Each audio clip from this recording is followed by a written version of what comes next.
And our language has shifted so that we can actually address the root cause of the problem.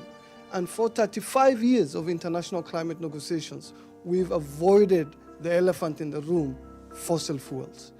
And what Guterres, through this Climate Ambition Summit, has offered the world is an opportunity for us not to just address the symptoms, but actually go after big oil, coal and gas, so that we can be able to phase out fossil fuels and rapidly phase in renewables, and in the process address the energy poverty that the world is facing.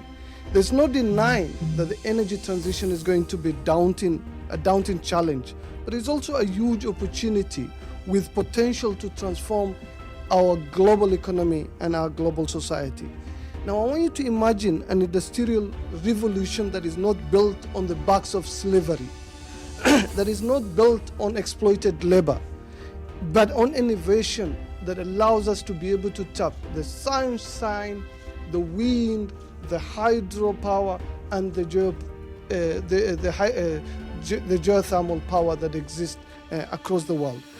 One that can actually unlock abundant, clean energy for the billions of the people on this planet who so much need it. If we can ensure this revolution is one that actually helps us tap, the incredible renewable energy potential that exists, we will not actually have the revolution that allowed part of the world to develop on the backs of the poor, and in the process caused a climate crisis. We're in the midst of a climate emergency, and we need to start acting like it. And what Guterres, the UNSG Secretary General, has actually offered us is his convening power and his rhetorical force. And I think as a global community, we need to applaud the UN Secretary General. Oftentimes, international diplomacy, has overly been conducted in a very polite manner. And what we've seen now is a Secretary General who is happy not to pull punches, and that for a politician is effectively withdrawing the mic. We know how much they love the mic and the world stage to be able to actually sell us their pitiful offering.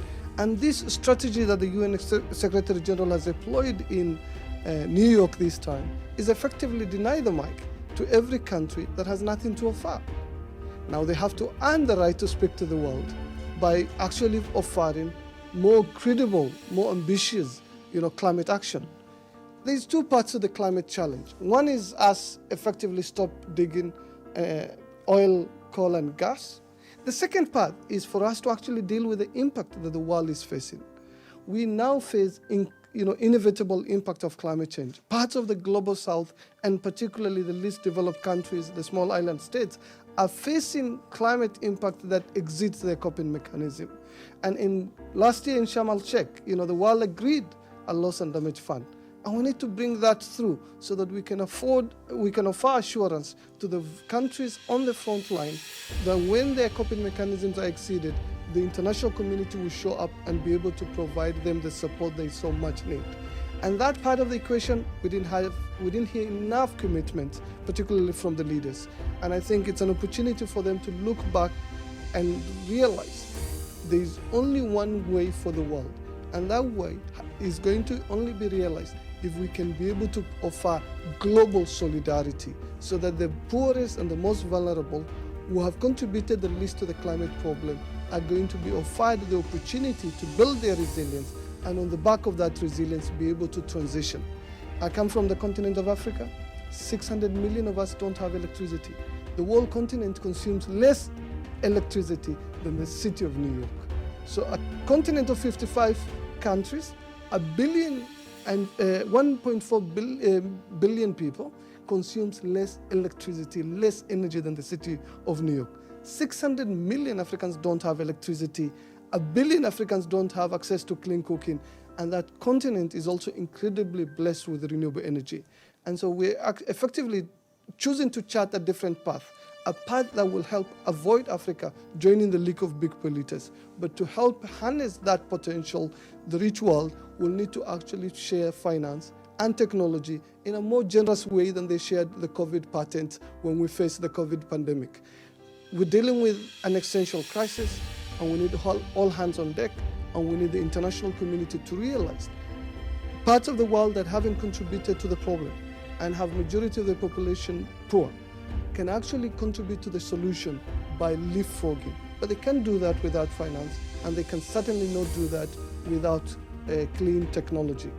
What we want is for the international community to actually offer the support so that we can be able to contribute to solve the problem. None of us can afford to sit out of the climate solutions that are so much needed. And that is the opportunity the continent of Africa, through His Excellency President Ruto, had offered. We didn't cause the climate problem. We want to contribute to the solutions. But to do that, we need to reform the international financial institutions so that we can be able to reduce the cost of capital and allow the developing countries, including those in Africa, to be able to leapfrog that energy and become green leaders. There is an opportunity for Africa to become a renewable energy superpower and contribute to the new green revolution. But that won't be realized if we don't reform the way the governance, particularly of the international financial institutions, are organized, so that we can reduce the cost of capital and be able to offer the best opportunity to these developing countries. And I hope through the IMF and World Bank meeting that are coming to Africa for the first time in 50 years in the city of Marrakesh in October will actually help make that happen. Thank you. Pacific Islanders don't want to move. That's a big misconception. The Western world will tell us that climate change is an opportunity for us to come and live in the West. We don't want to live here. Our elders for years have said that they will go down with our islands. I have markings on my body, my tatau, and it is believed that it is our connection to the land. We use the nut from one of our indigenous trees to make the ink, and it is believed that you carry Samuel with you. And when it's your time to go, you'll be buried back in the land and you'll return the ink to the land. It is something we live in reciprocity with. It is something that cannot be removed from us. We are the land. Words are important because they mean that this could be taken away from us. So let's name the industry that might just take this right away from me. Let's call a spade a spade. Let's call the fossil fuel industry out. And let's save my islands. Thank you. The first summit is the summit of those who were not invited. And I think it's been said and said again by other speakers. Obviously, the US was not invited to the summit, but they were not the only one, not by a long stretch. We're also missing the UK, Australia, Norway, and the UAE, the COP28 president in charge of the global climate negotiations this year did not make the cut for a global climate summit, which I think is very telling about the situation we're facing collectively. And what do these countries have in common with Canada? We published a report last week called Planet Records that looks at the projected oil and gas expansion between now and 2050. And these 5 countries, Canada, US, Australia, Norway, and the UK, collectively account for more than half of the CO2 that's going to be emitted between now and 2050 from new oil and gas production that we know is not compatible with respecting the Paris Agreement and limiting climate change. So it's not surprising that these countries were not invited, because they're the worst offenders when it comes to fossil fuel expansion. And to make it worse, they're the countries that should be leading in phasing out fossil fuel production. They're the countries that have the financial means, they have the historical responsibility to be phasing out fossil fuels and to stop supporting a dying industry. But they're not doing that. They're not doing that, and it's not surprising that they were not invited today. And we have to really commend the UN Secretary General for holding the line on that, because that's not an easy thing to do, and I assume they were under a lot of pressure. The other summit is the summits of those who actually made the cut, who actually showed up, and there was tremendous amount of leadership on display at this summit this morning.